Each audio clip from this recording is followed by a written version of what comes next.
السلام علیکم دوستوں، انسائڈ موضوع فکر میں خوش آمدید۔ نواز شریف کی پھر اسٹیبلشمنٹ کے ساتھ انبن ہو گئی ہے اور شہباز شریف کی بڑے اجلاس میں نواز شریف نے وہ کی ہے کہ توبہ توبہ توبہ۔ میں کہنا کہ جناب اس سے زیادہ جو ہے نا، جسے ہم کہہ سکتے ہیں پنجابی میں کہ جناب دھلائی نہیں ہو سکتی جتنی نواز شریف صاحب نے کر دی۔ اور وجہ کیا بنی؟ وجہ بنی ایک پیغام جو شہباز شریف صاحب کو موصول ہوا تھا ان کے اہم ترین دوست کی طرف سے، جو اس وقت اسٹیبلشمنٹ کے اندر بہت ہی امپورٹنٹ پوزیشن پہ موجود ہیں، اور انہوں نے ایک پیغام بھجوایا ایک دوست کے ذریعے، جو ایسا دوست جو ان کا بھی دوست ہے اور شریف برادران کا بھی دوست ہے، اور انہوں نے اپنی ایک خواہش کا اظہار کیا کہ یار میرا خیال ہے کاکا تو انج کر لو تو تمہیں زیادہ فائدہ ہوئے گا۔ لیکن ہوا کیا؟ اس کا نتیجہ اس کا نکلا بالکل برعکس۔ جب یہ پیغام نواز شریف صاحب کو پہنچا تو نواز شریف صاحب نے آگ لگ گئی، اور اتنی خوفناک لگی کہ انہوں نے کہا جناب اجلاس بلا لو تاکہ سب دوستوں کے سامنے یہ والی بات ہو اور پتہ چلے کہ پارٹی کا اس کے اندر موقف کیا ہے۔ اجلاس طلب کر لیا گیا جناب۔ اجلاس کے اندر کون کون تھا؟ لندن سے موجود تھے جناب نواز شریف صاحب، ان کے ساتھ تھے اسحاق ڈار صاحب، ان کے ساتھ تھے شہباز شریف صاحب۔ ادھر پاکستان سے اس اجلاس میں موجود تھیں جناب مریم نواز صاحبہ، خواجہ سعد رفیق صاحب، خواجہ آصف صاحب، ایاز صادق صاحب، اعظم نذیر تاڑڑ صاحب اور رانا ثناء اللہ صاحب۔ یہ اجلاس بن گیا جناب۔ احسن اقبال صاحب۔ اجلاس شروع ہو گیا اور اجلاس کے اندر نواز شریف نے کہا شہباز شریف کو ہاں بھی 10 کاکا کی کہانی سی۔ تو بتایا یہ گیا شہباز شریف صاحب کی طرف سے کہ ہمارے دوست ہیں اسٹیبلشمنٹ کے، اور ان کی یہ خواہش ہے کہ جناب یہ جو انتخابات ہوں گے، جب بھی ہوں گے، ان انتخابات کے اندر ذرا تھوڑا سا آپ نے ہاتھ ہولا رکھنا ہے، اور خاص طور پر اسٹیبلشمنٹ کی سرکردہ شخصیات، اور خاص طور پر وہ شخصیات جو ماضی قریب میں اسٹیبلشمنٹ کا حصہ رہی ہیں، ان کو جو ہے نا آپ نے کچھ زیادہ رولنا نہیں ہے، ان کے اوپر تنقید نہیں کرنی اور نہ ہی ان کے خلاف کارروائی کا مطالبہ کرنا ہے۔ اور انہوں نے پوچھا جناب کہ وہ کون کون لوگ ہوں گے؟ انہوں نے کہا جناب آپ کو بتا دیا اسٹیبلشمنٹ کی سرکردہ شخصیات جو ماضی قریب میں رہی ہیں۔ تو انہوں نے کہا جناب ماضی قریب کے اندر تو اسٹیبلشمنٹ کے اندر جو ہے وہ جنرل رحیل شریف بھی رہے ہیں، جنرل شجاع پاشا بھی رہے ہیں، ظہیر الاسلام بھی رہے ہیں، فیض حمید بھی رہے ہیں، ڈاکٹر جو ہے وہ نوید مختار بھی رہے ہیں، رضوان اختر بھی رہے ہیں، باقی بھی لوگ رہے ہیں، جنرل باجوہ بھی ہیں، اور اس کے ساتھ ساتھ جناب ثاقب نثار بھی رہے ہیں، آصف سعید کھوسہ بھی رہے ہیں، عمر عطا بندیال صاحب بھی ہیں۔ تو اسٹیبلشمنٹ کی تو لسٹ ہے وہ تو بڑی لمبی ہے۔ آپ کس کے والے سے بات کرنا چاہتے ہیں؟ تو جواب آگے سے ملا سب کے۔ یہ بات سننی تھی کہ جناب نواز شریف صاحب سے کب پارا ہائی ہو گیا، اور نواز شریف صاحب کا جب پارا ہائی ہوا تو انہوں نے کہا کہ جناب یہ تو ممکن ہی نہیں ہے۔ انہوں نے کہا ایسا ہو ہی نہیں سکتا۔ بلکہ اس اجلاس میں نواز شریف صاحب کی طرف سے یہ بات کہی گئی کہ نون لیگ کے خلاف سازش کرنے والے سابق سپاہ سالار، سابق D G I S I, سابق chief justice, chairman P T I, اور وہ تمام لوگ جو کسی نہ کسی طریقے سے پروجیکٹ عمران کا حصہ بن کر ملکی تباہی کے ذمہ دار ہیں، ان کو کسی بھی صورت معاف نہیں کیا جائے گا۔ ان کے کسی بھی طریقے سے ان کی جان بخشی نہیں ہوگی۔ ان کے خلاف اگر موجودہ ٹینیور کے اندر جو ہے وہ کارروائی نہ ہوئی تو اگلے ٹینیور کے اندر کارروائی ہوگی۔ اور یہ تو کوئی بندہ بھول جائے کہ ان لوگوں سے کسی طرح کی جو ہے نا وہ جسے ہم کہہ سکتے ہیں کہ ان کو نظر انداز کیا جا سکتا ہے، out of question. Nawaz Sharif صاحب کا یہ کہنا تھا کہ مجھ پہ اگر کسی نے کوئی ذاتی ظلم، جبر یا کچھ اس طرح کی بات زیادتی کی ہے تو میں اس کو درگزر بھی کر سکتا ہوں، اس کو معاف بھی کر سکتا ہوں، اس کو نظر انداز بھی کر سکتا ہوں۔ لیکن ایک پھلتے پھولتے ہنستے بستے پاکستان کو جس طرح تباہی کی دلدل میں اتارا گیا، یہ کسی بھی صورت قابل معافی نہیں ہے۔ اور یہ والا جو سٹانس ہے وہ یقینی طور پر پاکستان مسلم لیگ نون کے لیے بہت زیادہ اہمیت کا حامل ہے۔ لیکن دوسری جانب یہ جو اجلاس جس کا میں آپ کے ساتھ ذکر کر رہا ہوں وہ اس بات کی طرف بھی اشارہ کر رہا ہے کہ خود مسلم لیگ نون کے اندر بھی چیزیں درست سمت میں نہیں چل رہی۔ مسلم لیگ نون میں نون اور شین یہ موجود ہے۔ اب یہ نون اور شین کا ذکر سن کے اب یہ نہ کہیے گا کہ جناب سارے پٹواری ہزار نیڑے نیڑے آ جاؤ اور ہم نے تنقید کرنی ہے۔ بات انفیکٹ کچھ اور ہے۔ بات یہ ہے کہ نون اور شین کا مطلب یہ نہیں ہے کہ شہباز شریف صاحب مسلم لیگ نون سے الگ کوئی سیاسی جماعت بنانے جا رہے ہیں۔ مطلب یہ ہے کہ سوچ اور اپروچ کا جو فرق ہے وہ پایا جا رہا ہے۔ شہباز شریف صاحب نے اسٹیبلشمنٹ کی قربت بھی دیکھ لی ہے، اسٹیبلشمنٹ کے پسندیدہ بھی رہ چکے ہیں، اور اس سے پہلے شہباز شریف صاحب نے یقینی طور پر وزارت عظمیٰ کا مزہ نہیں چکھا تھا۔ اب انہوں نے وہ کرسی پر بیٹھ بھی گئے ہیں، کرسی کے انہوں نے جو ٹشن ہے وہ بھی دیکھ لیے ہیں۔ وزارت عظمیٰ کے 15-16 مہینے انہوں نے جھوٹے بھی لے لیے، اور ان کو پتہ لگ گیا ہے کہ جناب اب یہ جو اقتدار ہے اس کا مزہ یا اس کا نشہ کیسے ہوتا ہے. پنجاب کی وزارت اعلیٰ اپنی جگہ پر، لیکن پاکستان کا وزیر اعظم ہونا اس کے ٹشن ہی کچھ اور ہے. اب ان کو اس بات کا بھی اندازہ ہو چکا ہے کہ پاکستان میں اگر آپ نے اقتدار میں رہنا ہے تو اس کے لیے آپ کو گڈ بکس میں رہنا بہت زیادہ ضروری ہے. اور وہ گڈ بکس میں رہنا کس کی ضروری ہے؟ پاکستان کی اسٹیبلشمنٹ کی ضروری ہے.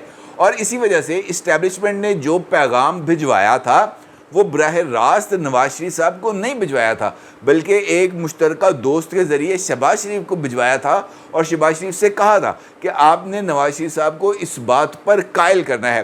اب نواز شریف صاحب یقینی طور پر اس بات پر قائل ہو نہیں سکتے تھے.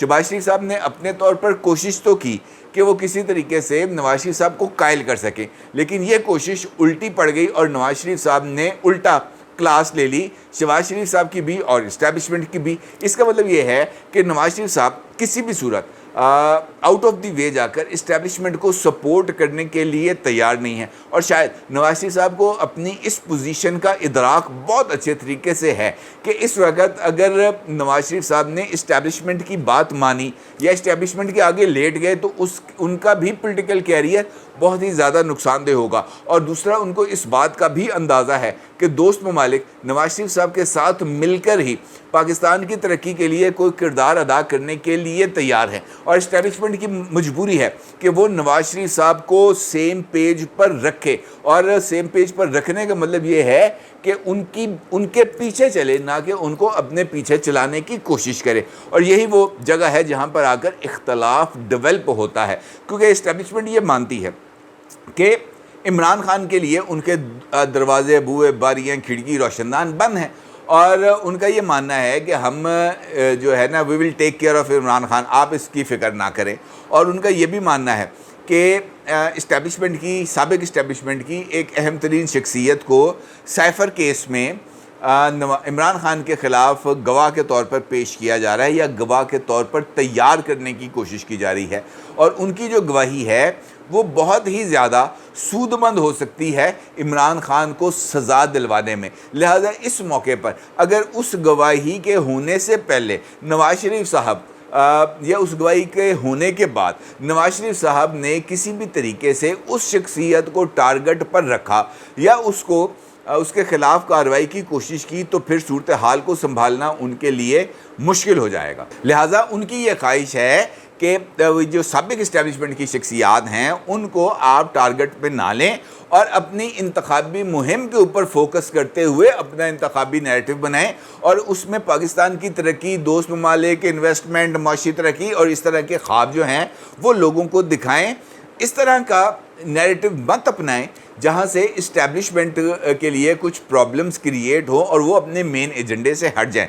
نواز شریف صاحب یقینی طور پر یہ بات تسلیم کرنے کے لیے تیار نہیں ہوں گے، کیونکہ اگر گواہی ہو بھی جاتی ہے اور وہ گواہی عمران خان کے خلاف بھی ہو جاتی ہے تب خصوصی عدالت سے ہائی کورٹ اور پھر سپریم کورٹ، یہ مرحلہ طویل ہے. اور اس کے لیے جو نواز شریف صاحب ہیں وہ کسی بھی صورت میرا خیال ہے کہ اس بات کو قبول کرنے کے لیے تیار نہیں ہوں گے. اور شاید یہی وہ نقطہ ہے جہاں پر آ کر اسٹیبلشمنٹ کے نواز شریف صاحب کے ساتھ اختلافات ڈیولپ ہو رہے ہیں، انبن ہو رہی ہے. اور اگر آپ غور کریں اسٹیبلشمنٹ کے تعلقات صرف نواز شریف صاحب کے ساتھ ہی نہیں بلکہ پاکستان پیپلز پارٹی کے ساتھ بھی اس وقت کچھ زیادہ آئیڈیل نہیں ہے. اور اسٹیبلشمنٹ کی اس وقت پیپلز پارٹی کے ساتھ جو ابتدائی فارمولہ طے ہوا تھا اور اس کے اوپر بھی جو اختلافات ہیں وہ ڈیولپ ہوئے ہیں. شاید یہی وجہ ہے کہ پیپلز پارٹی نے 90 دن میں انتخابات اور حلقہ بندیوں کے ایشو کو لے کر اسٹیبلشمنٹ کو ٹارگٹ کرنا بھی شروع کیا ہے اور 90 دن میں انتخابات کے لیے وہ پاکستان تحریک انصاف کی طرف ہاتھ بڑھانے پر بھی آمادہ نظر آ رہے ہیں. لہٰذا پاکستان پیپلز پارٹی کی طرف سے پی ٹی آئی کی طرف ہاتھ بڑھانا ایسا ہی ہے جیسے آپ اسٹیبلشمنٹ کے خلاف جا کر اسٹیبلشمنٹ کے سب سے بڑے دشمن کے ساتھ کھڑے ہوں. اور شاید یہی وجہ ہے کہ پیپلز پارٹی کے اس سٹانس کو اسٹیبلشمنٹ کی طرف سے اچھا نہیں، درست نہیں سمجھا جا رہا اور پیپلز پارٹی کو مزہ چھکانے کی کوشش کی جا رہی ہے. اور ابتدائی طور پر جو ایک لسٹ میں نے خود بھی آپ کے ساتھ شیئر کی تھی اور آپ کو بتایا تھا کہ پیپلز پارٹی سے تعلق رکھنے والے کچھ سابق صوبائی وزراء سیاستدان اور بیوروکریٹس کے خلاف جو کارروائی ہے وہ شروع ہو چکی ہے اور ابتدائی طور پر کچھ لوگوں کے نام نو فلائی لسٹ میں شامل کیے جا رہے ہیں، اور پھر ڈاکٹر مکیش چاولہ کا نام بھی سامنے آیا تھا کہ ان کا نام نو فلائی لسٹ میں شامل کر لیا گیا ہے۔ اب یہ اطلاعات آ رہی ہیں کہ پاکستان پیپلز پارٹی سے تعلق رکھنے والے سابق صوبائی وزراء کی ایک اچھی خاصی تعداد وہ سندھ کو چھوڑ کر اس وقت دبئی میں چلی گئی ہے، منتقل ہو گئی ہے، اور دبئی میں ہی ان کا انتخابات کے شیڈول کی اناؤنسمنٹ تک وہاں پر ہی قیام کا ارادہ ہے۔ اور اس حوالے سے دو نام خاص طور پر سامنے آئے ہیں، اور وہ نام ہے شرجیل انعام میمن صاحب کے اور ناصر حسین شاہ صاحب کے، اور ان کے بارے میں یہ بات بتائی گئی ہے کہ یہ دونوں دبئی منتقل ہو گئے ہیں۔ اور یہ بات بھی سامنے آئی ہے کہ پیپلز پارٹی کی سی کا جو ابھی ریسنٹ اجلاس ہوا تھا جس میں اعتزاز احسن صاحب نے بھی شرکت کی تھی، اس اجلاس میں آصف علی زرداری صاحب کو بھی یہ بات کہی گئی ہے کہ جناب پائن تسی دبئی ٹر جاؤ، وہاں پر جانا آپ کے لیے بہتر رہے گا، کیونکہ ابھی ہمیں نہیں پتا کہ اسٹیبلشمنٹ کس طرف جا کر کھڑی ہو جائے، کون سا راستہ اختیار کرے۔ لہٰذا یہ جو ایک نیا تنازع ڈیولپ ہو رہا ہے اس میں یہ بات بڑی کلیئرٹی کے ساتھ سامنے آ رہی ہے کہ پیپلز پارٹی ہو یا نون لیگ میں نواز شریف صاحب کا جو ہے وہ یہ دونوں اس وقت اسٹیبلشمنٹ کی ٹرمز اینڈ کنڈیشنز کے اوپر اسٹیبلشمنٹ کے ساتھ جو ہے وہ کام کرنے پر آمادہ نظر نہیں آ رہے۔ وہ اسٹیبلشمنٹ کے ساتھ کام کرنے کے لیے تیار ہیں، لیکن اپنی ٹرمز اینڈ کنڈیشنز پر وہ یہ کہتے ہیں کہ جہاں بس ایڈنی کھے کھادی تاڑے لئی، یہ ممکن نہیں ہے۔ اور ان کا یہ بھی کہنا ہے کہ اسٹیبلشمنٹ کو اس وقت آ کر ہمارے ساتھ کھڑا ہونا چاہیے، نہ کہ ہمیں جا کر اسٹیبلشمنٹ کے ساتھ۔ اور یہی وہ نقطہ ہے جہاں پر شہباز شریف صاحب کی اسٹیبلشمنٹ کے اندر قبولیت میں اضافہ ہو رہا ہے، اور شہباز شریف صاحب کی اسٹیبلشمنٹ میں قبولیت میں اضافے کا مطلب یہ ہوگا کہ استحکام پاکستان پارٹی اور پاکستان تحریک انصاف پارلیمنٹیرینز کے ساتھ ساتھ آزاد امیدواروں کی بھی قبولیت میں اضافہ ہوگا۔ اس کا مطلب یہ ہے کہ فیوچر سیٹ اپ کے اندر شہباز شریف ہی اسٹیبلشمنٹ کے ممکنہ امیدوار ہوں گے، اور وہی جو ہے وزیر اعظم ہوں گے، چاہے نواز شریف کو قبول ہو یا نہ قبول ہو، کیونکہ نواز شریف کی تو لگتا ہے اسٹیبلشمنٹ کے ساتھ ہو گئی ہے کٹی، اور پیپلز پارٹی کو ویسے ہی اسٹیبلشمنٹ نے تلنے کا بنا لیا ہے پلان۔ اپنی رائے کا ضرور اظہار کیجیے گا۔ آپ کا بہت شکریہ۔ اللہ حافظ۔